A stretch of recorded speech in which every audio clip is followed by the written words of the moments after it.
कभी कभी लाइफ में कुछ डिसीजंस बहुत ही अनएक्सपेक्टेड होते हैं, लेकिन वही डिसीजंस हमारी लाइफ के डायरेक्शन को बिल्कुल बदल के रख देते हैं। ये है मेरी लाइफ की ऑनेस्ट आईआईटी जेईई स्टोरी। मेरा नाम हर्ष है और मैं एक एकेडमिक ओरिएंटेड पर्सन रहा हूँ हमेशा से। बचपन से ही क्लास में हमेशा से टॉप करता आया। 10th में भी सीबीएसई बोर्ड में अराउंड 98% स्कोर किया और लग रहा था कि लाइफ तो पूरा सॉर्टेड ही है। तब मुझे लगा कि चलो मुझे यूपीएससी करना चाहिए और उसके लिए मेरे को डीयू जाना चाहिए। पर फिर कोविड आया, 11th पूरी ऑनलाइन हुई और ऑनेस्टली मेरे को क्योंकि डीयू जाना था तो मन मार करके वही सेम स्कूल में ही एडमिशन कराना पड़ा। मुझे लगा था कि डीयू जाकर आर्ट्स से यूपीएससी की प्रिपरेशन कर लूँगा, बट सरप्राइजिंगली ये नहीं हो पाया। फिर मैंने 11th तो स्किप कर ही दी थी ऑलमोस्ट ऑनलाइन के चक्कर में। 12th मैंने काफ़ी अच्छे से पढ़ी एंड 98% फिर से स्कोर किया। अब मुझे होप हुआ कि 98% स्कोर तो कर लिया है तो सीयूईटी भी हो जाएगा, डीयू में एडमिशन मिल जाएगा एंड यूपीएससी की जर्नी कंटिन्यू करेंगे। पर डीयू और सीयूईटी के न्यू रूल्स ने मेरे इस चॉइस को भी ख़त्म कर दिया। सीयूईटी ने काफ़ी अलग अलग रूल्स लाए थे, जैसे कि डोमेन में जिस डोमेन में एडमिशन लेना है उसी डोमेन का एग्ज़ाम देना है, उसको क्वालिफाई करना वगैरह वगैरह। एंड जिस कारण से मेरे को काफ़ी डर सा लगा तो मैंने फिर उसे ड्रॉप करने का सोचा। एंड फिर मैंने सोचा कि चलो अब यूपीएससी तो बाद में भी किया जा सकता है, अभी इंजीनियरिंग करते हैं। इसलिए मैंने जेईई के लिए ड्रॉप ले लिया। जेईई के बारे में पहले से तो पता नहीं था, अदरवाइज़ क्या पता पहले ले लिया होता। बट हाँ, 12th में आने के बाद थोड़ा बहुत पता चला था, इसलिए मैंने सोचा कि चलो एक साल ड्रॉप लेते हैं और फिर किसी अच्छे आईआईटी के लिए प्रिपेयर करते हैं। फिर वहाँ जाने के बाद एक अच्छी ब्रांच मिल जाएगी, एक अच्छा पैकेज मिल जाएगा, उसके बाद फिर यूपीएससी पे देख लिया जाएगा। ड्रॉप का डिसीजन लेना एक अलग ही प्रेशर था। हर दिन एक थॉट के साथ शुरू होता था, आईआईटी जाना है, आईआईटी जाना है, नो मैटर व्हाट। सुबह 8 बजे क्लास होती थी और वो शाम तक चलती थी।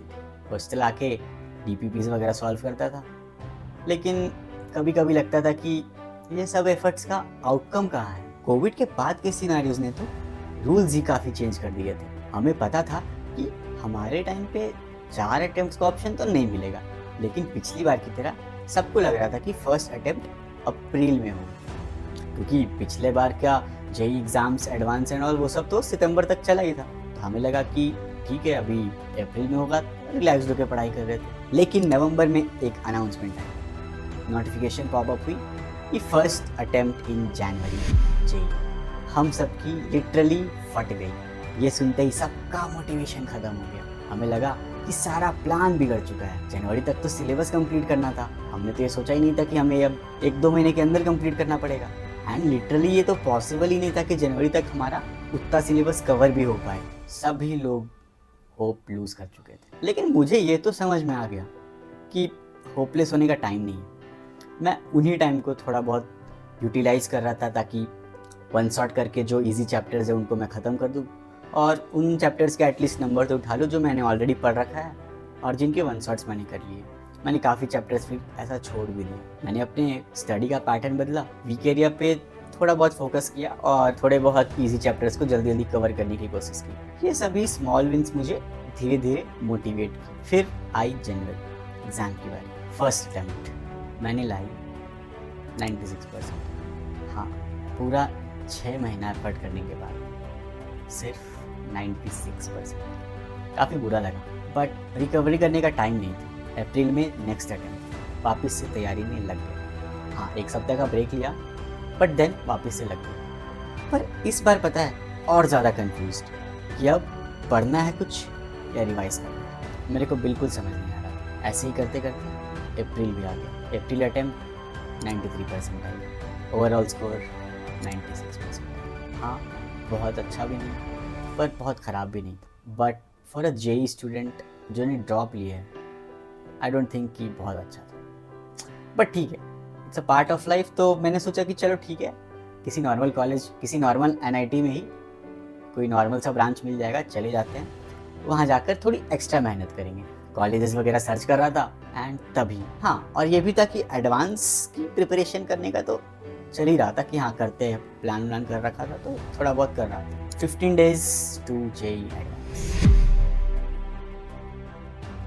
एक अनएक्सपेक्टेड ट्विस्ट आया। रैंडम वीडियो चला रहा था यूट्यूब पे, तभी आई एक video scalar School of technology. मुझे लगा कि ये एक नए डायरेक्शन में ग्रो करने का बहुत अच्छा चांस है। मैंने एडवांस की तैयारी छोड़कर स्केलर स्कूल ऑफ टेक्नोलॉजी की एंट्रेंस एग्जाम में तैयारी कर 10 days left to JEE advance. मैं स्केलर स्कूल ऑफ टेक्नोलॉजी की तैयारी कर एग्जाम्स दिए, इंटरव्यूज़ दिए, राउंड 1 राउंड 2 क्लियर हो गया। जेई के जस्ट एक दिन पहले मेरे को पता चला कि मेरा सिलेक्शन हो चुका है एंड मैंने जेई एडवांस बस भी दे दिया। स्केलर के प्रिपरेशन पर शिफ्ट करने का जो डिसीजन था ना, वो मेरे लाइफ की one of the best decisions था।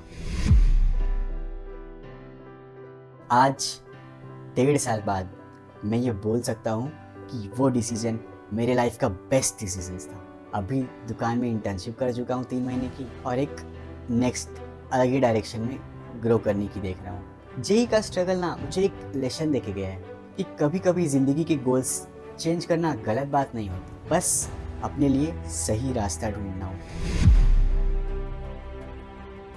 अगर आप जेई या किसी भी कॉम्पिटिटिव एग्जाम्स की जर्नी में हो तो एक चीज़ याद रखें, मार्क्स और कॉलेज से ज़्यादा इम्पॉर्टेंट है अपना पर्सनल ग्रोथ और माइंडसेट। जो भी करो फुल एफर्ट्स के साथ करो और अगर कहीं गलती होता भी है तो डायरेक्शन बदलने से मत डरो। ये थी मेरी ऑनेस्ट आईआईटी जेई स्टोरी। अब अगर आपको भी ये रिलेटेबल लगा हो तो लाइक शेयर सब्सक्राइब ज़रूर करें।